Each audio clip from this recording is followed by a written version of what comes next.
श्रीगुरुवे नमः।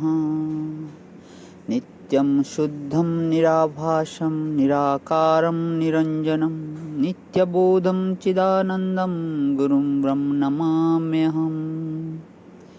ॐ शान्तिः शान्तिः शान्तिः। प्रणाम भगवान।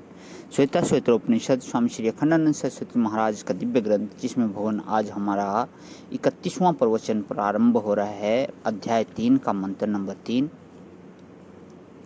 मंत्र है विश्व चक्षुरुत विश्वतो मुखो विश्वतो बाहुरुत विश्वत तस्पात समबाहुभ्याम धमति संपत त्रैता भूमि जन्यन देव एकः।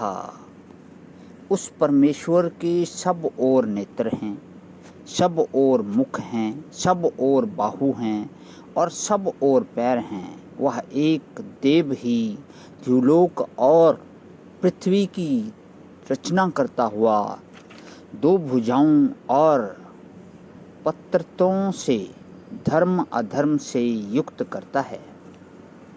व्याख्या लेते हैं। परमात्मा का वर्णन किया प्रत्यक्ष चैतन्य के रूप में, स्वयं प्रकाश सर्व अधिष्ठान के रूप में। वही सर्व है या समझने में कहीं कोई प्रतिबंध ना हो जाए, इसलिए यह मंत्र प्रवृत्त होता है। जिनको यह नहीं का संस्कार बड़ा पक्का हो जाता है, वे लोग यह तो कहते हैं कि परमात्मा के सिवाय दूसरी कोई वस्तु नहीं है। सबसे परे है परमात्मा, परमात्मा के सिवाय दूसरी कोई वस्तु नहीं है। परंतु निषेध मुख से परमात्मा के विवेक का इतना दृढ़ अभ्यास हो जाता है कि इस अभ्यास के कारण व्यावहारिक रूप में परमात्मा का दर्शन करने में असक्षम हो जाते हैं। तब उसी से फिर निवृत्ति पंथ जाता है। केवल निवृत्ति ही निवृत्ति। जीवन का जो एक दूसरा पहलू है, अंग है, वह छूट जाता है। इसलिए सर्व रूप में भी परमात्मा की अनुभूति प्राप्त होनी चाहिए। जो सर्व नहीं होगा वह सर्व कारण भी नहीं होगा, और जो सर्व कारण नहीं होगा वह अद्वितीय भी नहीं होगा। यह परमात्मा को समझने की प्रणाली है। क्योंकि ब्रह्म अद्वितीय है, इसलिए उसमें कारणता कल्पित है, और जिसमें कारणता कल्पित है उसी में कायरता भी कल्पित है। इसलिए अद्वितीय तत्व का ज्ञान प्राप्त करने के लिए यह जरूरी है कि समस्त कार्य वर्ग जितना नाम रूपात्मक प्रपंच दिखाई पड़ रहा है, वही सर्व कारण परमेश्वर संपूर्ण कार्य के रूप में प्रकट हुआ है। आगे लेते हैं। विश्वत चक्षुरुत विश्वतो मुखः विश्वतः चक्षु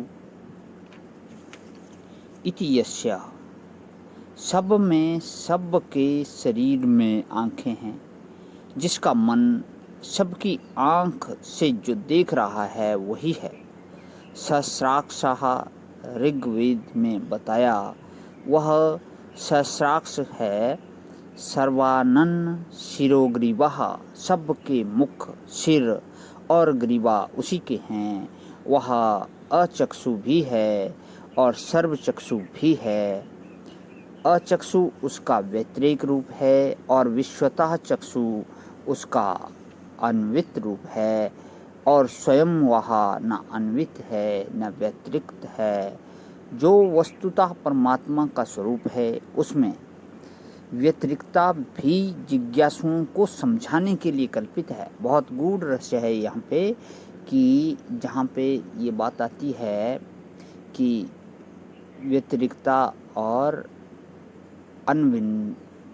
अन्वित, ये दो पहलू जो समझाए कि ये सिर्फ और सिर्फ जिज्ञासुओं को समझाने के लिए हैं, कल्पित किए हुए हैं, और उसमें अन्वितता भी जिज्ञासुओं को समझाने के लिए कल्पित है।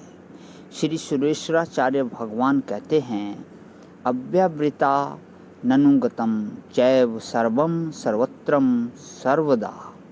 वह किसी से व्यावृत नहीं है, यह नहीं कि इससे परे, इससे परे, इससे परे, किसी से परे नहीं है। न अनुगतम, वह किसी में अनुगत भी नहीं है कि इसमें अनुगत, इसमें अनुगत, इसमें अनुगत नहीं। वह अद्वितीय विज्ञान जो न किसी में अनुगत है न किसी से व्यावृत है। अनुगत होवे तब कार्य कारण भाव बनेगा, और व्यावृत होवे तो अन्य से होवे तब भी भेद बनेगा। ब्रह्म किसी से व्यावृत नहीं है और किसी में अनुगत नहीं है। यह व्यावृत और अनुगति जो है यह प्रक्रिया है, परमात्मा को समझाने के लिए सिद्धांत नहीं है। किस में कौन अनुगत है, किस से कौन व्यावृत होवे, अद्वितीय वस्तु में कहाँ व्यावृत्ति और कहाँ अन्वय। तो अन्वय और व्यतिरेक दृष्टि को जो है यहाँ पे स्वामी जी ने बहुत सुंदर तरीके से समझा दिया, जिज्ञासुओं के लिए है।